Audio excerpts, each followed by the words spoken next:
Kyle here from allmeatreviews.blogspot.com. Tuesday, 21st, the first day of August, 21st of September.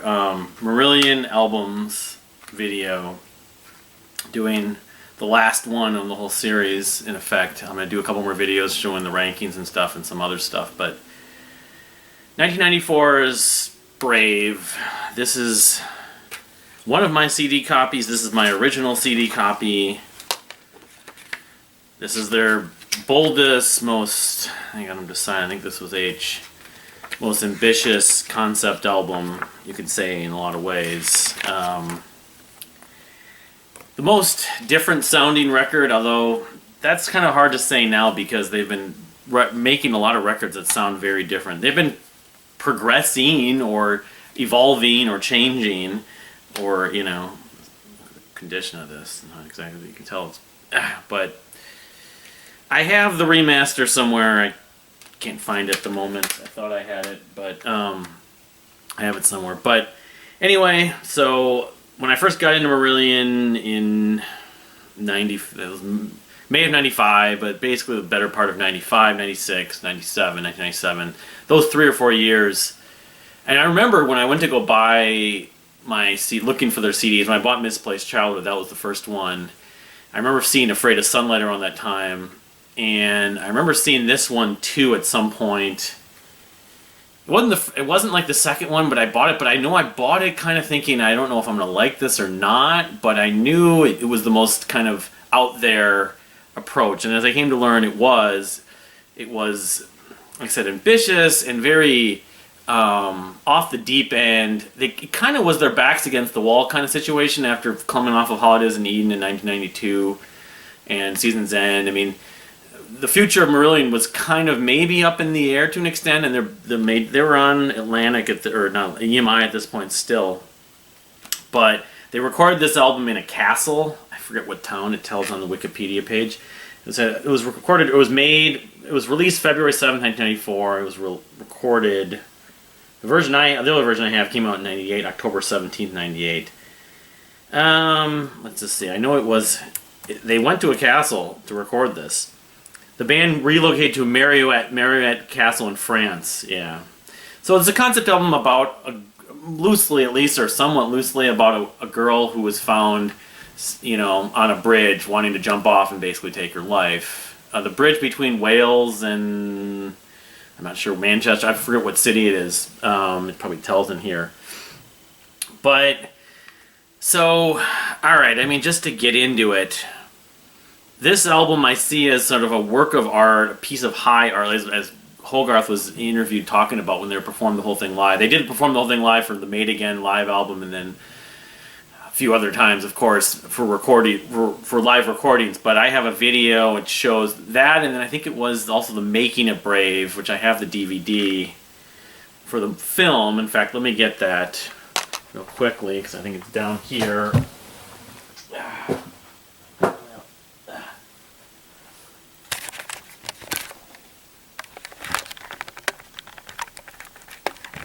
About that, so yeah, it's right here. I think, yeah, this has the Making of Brave documentary. All I know is that Hogarth talked about the inspiration was a news story about a girl that was found. They, of course, for this film, in effect, was just a collection of videos of every track on the album. It came out like a year later. I opened that up too, the Brave film. It came out, you know, it says it was 94. Richard Stanley, February of 95, so they shot it maybe while they were making it. It's interesting. So, I'm not going to spoil the rankings, but this record kind of, I see as again, it's not like a normal album to me. It's a work of art. It's escapist. My favorite parts of the record, even though I see it as a whole, Runaway, Hard as Love, and The Great Escape are the 3 pieces that give me the most sort of chills, goosebumps, emotion, tears. Just, I get a million thoughts. I could probably write a book if I ever had the time and the ability to do that about this. I'm going to get into more about this when I do the next video, in fact. But Yeah, this record was sort of at point when I first started liking it, enjoying it, and getting so much from it. It was kind of my sort of default. I never had a record that was sort of I would go to when I was feeling just super depressed, as like a wanted to curl up in the fetal position, and it pretty much, even though the story is what it is about the girl who ran away from home, and based on what happened in her home life. Again, it's fictional. It's not based on the true story of what happened with that girl on the bridge, but necessarily. I get a lot of other stuff from it just based on the music and just even the way the lyrics sound and what they're evoking, because they're not highly detailed always. But it's bleak. It's depressing and bleak, but it's melancholy. I would say, to me, this is maybe the most melancholy album ever made in a lot of ways. But I mean, there's some upbeat parts on it, I'd say, like Paper Lies, which I was about to say, they did a video for every song but Paper Lies. I look at, it's not a nod, but just coincidence, like Pink Floyd's The Wall, there's no Hey You video sequence on that film.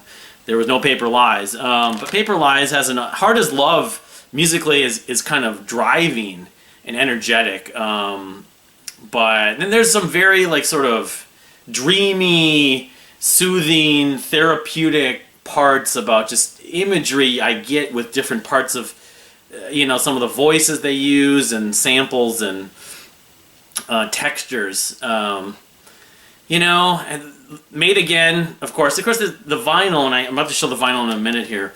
Made Again is the last track, and sort of it's kind of like ends sort of like a depressing story, and it was just all a dream in effect. Made Again, I actually had read off at my wedding, the lyrics to that, because it ends sort of in a happy, upbeat note. So yeah, it's again, their backs were against the wall after, kind of a little bit like with Misplaced Childhood, I suppose, in a way, because they had the first two albums, but they didn't have the success maybe the record label was hoping. And it's the same thing where it's like, what is Marillion going to do after Holidays in Eden? They were trying to write pop songs, and even on Season's End to a point. They said, the hell with you guys, and we're just going to screw it. We're going to make whatever we make, and this is our last hurrah. This is our swan song. We're going on our own terms. Kind of like 2112 from Rush or Scenes from Memory with Dream Theater. So, here's my copy of the vinyl. So, yeah, I don't remember which version this is. It came out, how many times it's been issued on vinyl? Glossy. But it's just, it's highly personal.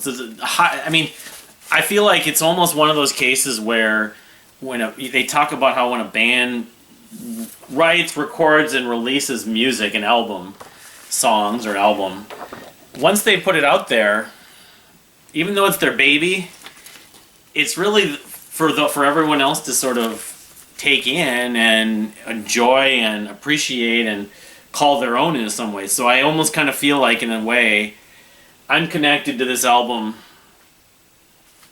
maybe beyond Marillion. They made it, they wrote it. Steve Hogarth wrote the lyrics mostly. Dave Meegan wrote some of the lyrics, I think, or the music and the lyrics. I forget. It said Dave Meegan on the back. Produced by Dave Meegan. But no, it kind of has become, I almost kind of take ownership to an extent. I mean, I'm not the only there's literally thousands of Marillion fans, tens of thousands of Marillion fans, hundreds of thousands, I don't know how many there are, that would probably claim this to be, something that they hold close to them. But I'll say this, because I get so drawn and I react so emotionally toward it, I don't listen to it. I don't listen to it. I've always wanted to see it live. That would mean just a ton to me to see it live someday, but I played it at a few of the weekends. I kind of missed my chance, unfortunately. But yeah, it's not something I'm not going to feel happy after I listen to it. I'm not going to be. I don't do it. I mean, it's therapy. It is therapy.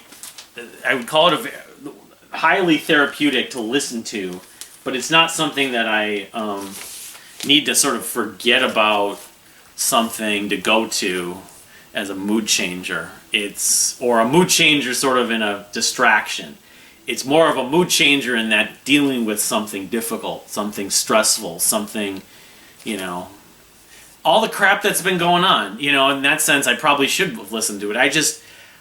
I kind of hold it in high regard that it doesn't, it's not something I feel like I will wear out, but I don't want to wear it out.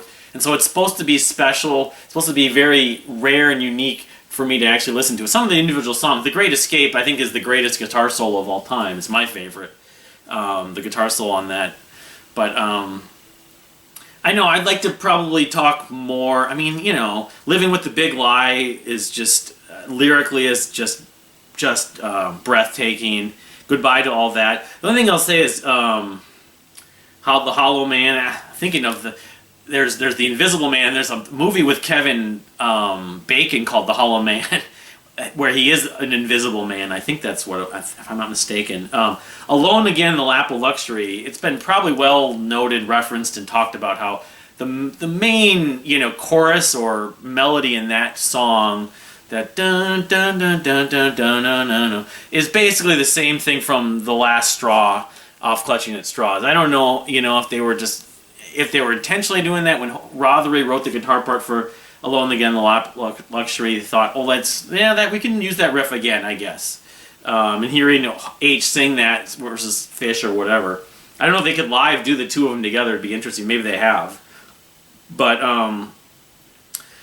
no, it's it. You know, this is. I mean, but in that sense, this even though like sounds that can't be made, and especially Fear and maybe the new record, you know, An Hour Before Dark. Before It's Dark, it's kind of an isolated work. This could have been released under all the Marillion names or under a different name, and I wouldn't be shocked by that, because while it is Marillion, the Mighty Marillion, their stamp, I almost think it just belongs in a separate category. So anyway, I'm gonna do the rankings video. Hopefully I can do it in one video when I have time. Maybe on Friday. I don't know. I got a day off, but I'm going to the doctor and we've been dealing with my mother-in-law. Unfortunately, she's doing better, but she's had some medical issues. She was in the hospital last week and everything. But I plan to do that, and then I probably will do one more Marillion video with like bootlegs and some of the other releases, if I can, you know, wrangle and corral them all up together to do that. And like the singles, the vinyl singles. I don't know, it might be 2 or 3 videos, I don't know. But we'll see what happens. But Marillion fans, where does Brave rank in your rankings? Do you think it's overrated? Do you think it's the masterpiece that a lot of people feel? Do you think it's their best record? Is it the best Hogarth record? Is it right behind Afraid of Sunlight? I'm going to do my rankings and you'll see where it falls. Yeah, it's something that I just, you know, 1994, I discovered it like a year or 2 after it was released.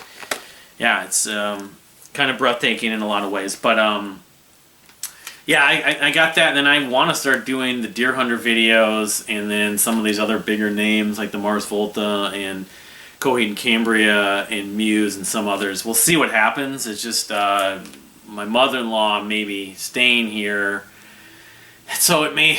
In my work schedule, it's really up in the air right now about my YouTube situation to an extent. So, but thank you for watching. You know, and I put that ranking video up. I'd love to see everyone else's, all 17 or 20 or 19 albums, where they rank and everything. And what's your excitement? I know I just read this thing about Hogarth talking about the new record being bleak, so it could be kind of in the Brave vein, you know.